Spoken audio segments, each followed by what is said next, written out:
There are a lot of types of threads out there, and using the right one and a good quality thread, this can help you in your projects to have flawless projects, flawless stitches where they do not unravel, or where maybe you have used the wrong thread in a stretchy fabric and you have used maybe a thread that does not stretch, making your clothes to not have that stretch effect. That could be a problem to your project.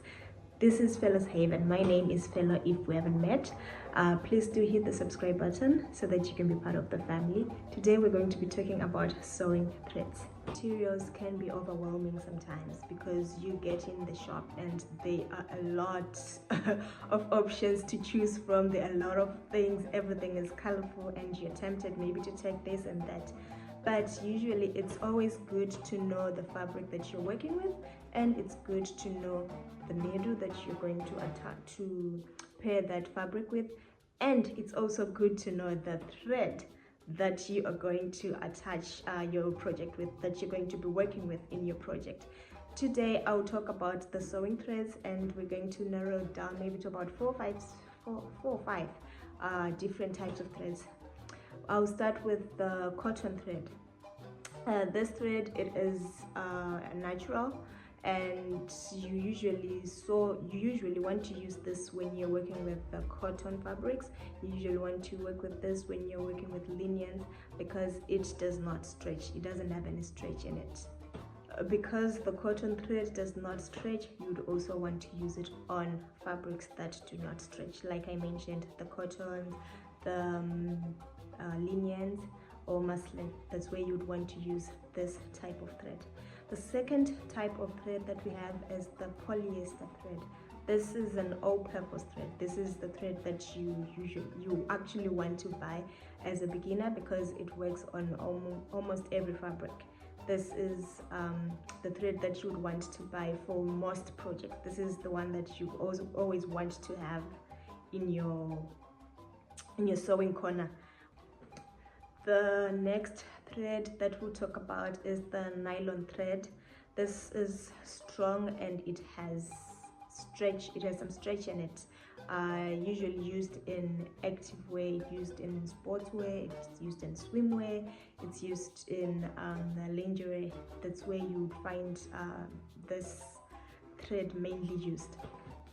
We also have an embroidery thread. This is mainly used for decorative stitching, and for fabrics it works on most fabrics.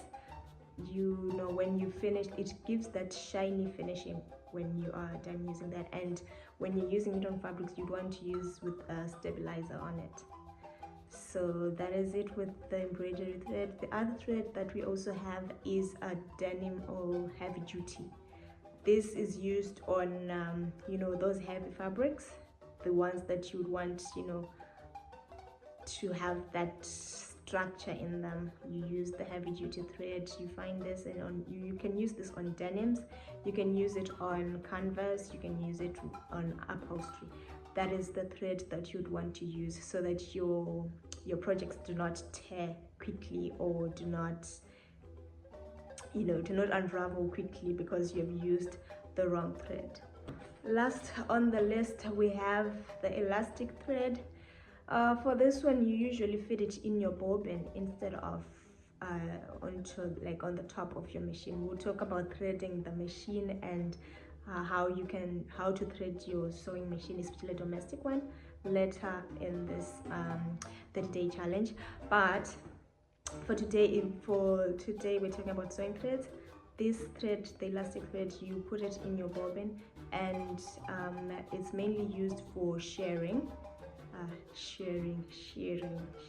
Yeah, that's the elastic effect, the gathered effect that you usually see on clothes. That is the thread that they use. Which thread do you usually use in your everyday projects? Which thread do you use in most of your projects? Please comment below, and if there are any other threads that I've left out that you know about, please do comment and we can learn from each other. Until next time, please take care of each other and take care of yourself.